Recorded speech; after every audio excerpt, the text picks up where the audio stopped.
Shalom, shalom, bien-aimés. J'espère que vous portez bien. Je prie que le Seigneur vous bénisse, qu'il vous donne une semaine bénie, que sa protection, sa grâce, sa paix, son shalom soit sur vous.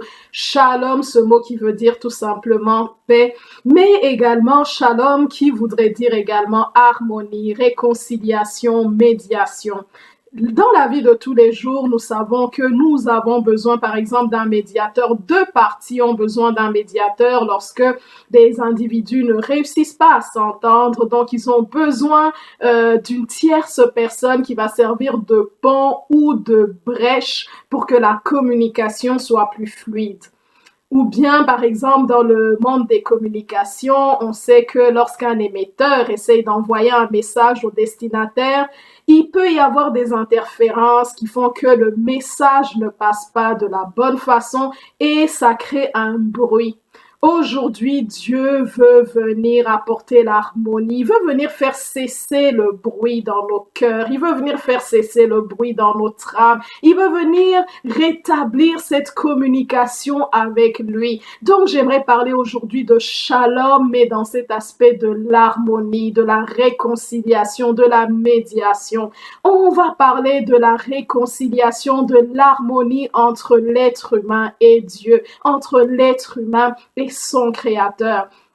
Par exemple, la parole de Dieu nous montre dans Luc, le chapitre 2, le verset 14, qu'à la naissance de Jésus-Christ, des anges vont venir annoncer la paix. Ils vont dire gloire à Dieu au plus haut des cieux et paix sur la terre aux hommes qui l'agréent. Donc, à la naissance de Jésus, les anges sont venus annoncer cette réconciliation. Ils sont venus annoncer ce shalom que Dieu vient nous apporter, cette harmonie, le rétablissement de l'harmonie entre Dieu et sa créature. Mais par exemple, de façon générale ou de façon objective et factuelle, nous savons qu'il n'y a pas de paix sur la terre.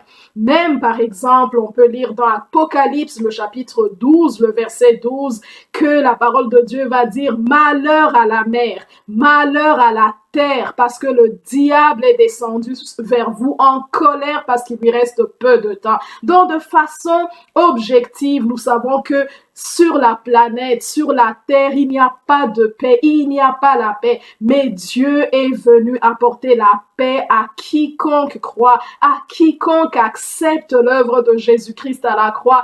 En Jésus-Christ, Dieu vient apporter la paix aux hommes et aux femmes qui acceptent ce médiateur, ce pont que Dieu a établi pour qu'il puisse y avoir l'harmonie, la communication entre le ciel et la terre, entre l'être humain et son créateur.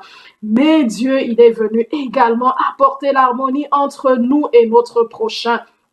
La Bible va nous dire dans le texte d'Éphésiens, le chapitre 2, le verset 17, qui va nous dire qu'il est venu apporter la paix à vous qui étiez loin, à vous qui êtes près. Dieu apporte la paix. Normalement, ce passage, il parle des Juifs qui avaient le monopole de la religion, bien le monopole de la connaissance de Dieu. Mais Dieu va venir dire à ceux qui sont près, donc les Juifs, et à ceux qui sont loin, les païens, je suis venu vous réconcilier, apporter la paix, créer un autre homme nouveau qui va être non-juif, qui va être non-païen. Par exemple, aujourd'hui, on peut voir un Soudanais chrétien qui va être en harmonie, qui va avoir le même langage, les mêmes aspirations qu'un chrétien suédois. Dieu est venu apporter cette harmonie. Il est venu apporter ce shalom. Peu importe nos origines, peu importe notre race, nos tribus, Dieu vient apporter cette paix, cette harmonie. Mais Dieu vient apporter également l'harmonie entre nous et l'environnement, entre nous et les circonstances auxquelles nous faisons face. Je vais lire un passage qui est dans Ésaïe 45, le chapitre 7, que j'aime beaucoup dans la version second 21, qui va dire « Je forme la lumière et je crée les ténèbres, je donne la paix et je crée le malheur. C'est moi l'Éternel qui suis l'auteur de tout cela. Dans la version Summer, par exemple, on va dire, j'ai formé la lumière et j'ai créé les ténèbres. Je donne le bonheur et je crée le malheur. Dans d'autres versions, on peut dire, je crée la prospérité, je crée l'adversité. Dieu est venu apporter cette harmonie dans des moments de malheur, de difficulté, dans des moments de bonheur. Dieu vient réconcilier la lumière et les ténèbres. Dans le livre de la Genèse, nous savons que Dieu a créé le soleil pour présider au jour, il a créé la lune pour présider à la nuit, mais il a mis le shalom, il a mis cette harmonie. Il n'y a pas de conflit ni de compétition entre la nuit et le jour, mais il y a une symbiose, il y a une harmonie. Les deux entités sont totalement différentes, mais il y a harmonie. Dans le bonheur, dans le moment de paix, dans le moment d'adversité, Dieu peut venir apporter ce shalom, cette harmonie, cette paix.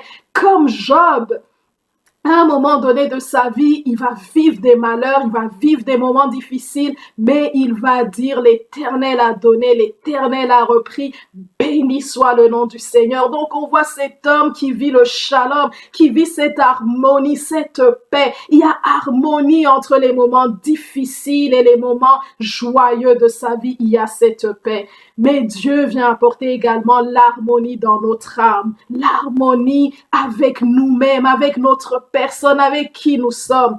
Paul, il va nous dire par exemple dans 2 Corinthiens, le chapitre 12, le verset 9, il va dire qu'il a prié 3 fois parce qu'il avait une écharde dans son corps, il avait un handicap dans sa chair. Et la Bible va nous dire qu'il a prié avec instance, il a prié 3 fois. Il dit, Seigneur, enlève cette écharde de ma peau, enlève cette écharde de ma vie. Mais Dieu va lui dire, Shalom, sois en paix, sois en harmonie avec ton handicap, sois en harmonie avec ce problème, sois en harmonie avec ce défaut. Il va lui dire, ma grâce te suffit. Je suis avec toi, shalom, sois en paix, qui est harmonie. Gédéon, ce jeune homme qui était super complexé, il va dire, écoute, ma famille n'est pas riche, moi-même je suis le plus petit, je viens d'une famille pauvre. Donc on voit que c'était un jeune homme tellement complexé par son identité, par son passé, par ses origines. Mais Dieu lui dit, shalom, je suis avec toi, sois en paix, sois en harmonie, sois en paix, réconcilie-toi avec ce que tu penses être un handicap.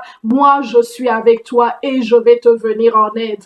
Pour conclure, Dieu vient nous donner une paix qu'aucune religion ne peut nous donner. En Jésus-Christ, il nous donne ce shalom, cette harmonie, cette paix que la religion ne peut pas nous donner. Des fois, on peut penser que des actes pieux peuvent nous donner la paix, mais Dieu vient apporter l'harmonie.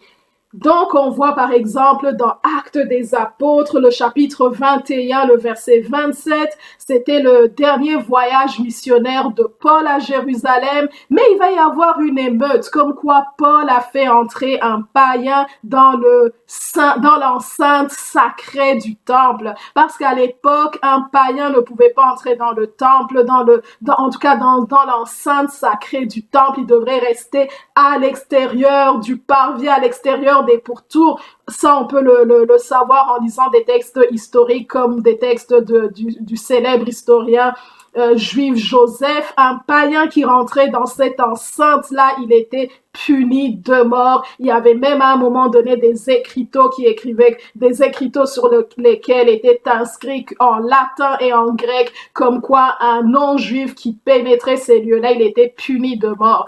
Mais les exégètes vont nous expliquer que peut-être que Paul, dans Éphésiens 2,14, il fait allégoriquement, donc il fait référence à cette situation-là lorsqu'il va dire que Jésus est venu renverser ce mur de séparation, ce mur que la religion établit, ce mur que la religion dit, écoute, toi tu es digne, toi tu n'es pas digne, toi tu peux rentrer, toi tu ne peux pas rentrer. Donc allégoriquement, Paul est venu relater peut-être cet épisode en disant que Jésus est venu renverser ce mur de séparation qui refusait que les non-juifs rentrent dans cette enceinte-là. Donc Dieu est venu nous donner cette harmonie, cette paix qui surpasse dépasse la paix qu'on peut obtenir en pratiquant une religion. Donc en Jésus-Christ, nous avons cette harmonie, nous avons cette paix. En tout cas, que le Seigneur nous bénisse, qu'il apporte la vraie paix, la plénitude, la complétude en Jésus-Christ, lui qui des deux n'en a fait qu'un, qu'il apporte la paix entre nous et Dieu, la paix entre nous et notre prochain, la paix avec nos circonstances, la paix au-dessus de ce que les religions peuvent nous offrir, mais également la paix avec nous-mêmes. Que le Seigneur vous bénisse, qu'il vous accorde la paix, qu'il nous accorde la paix, que le Seigneur vous bénisse et que le Seigneur nous garde. Shalom, bye.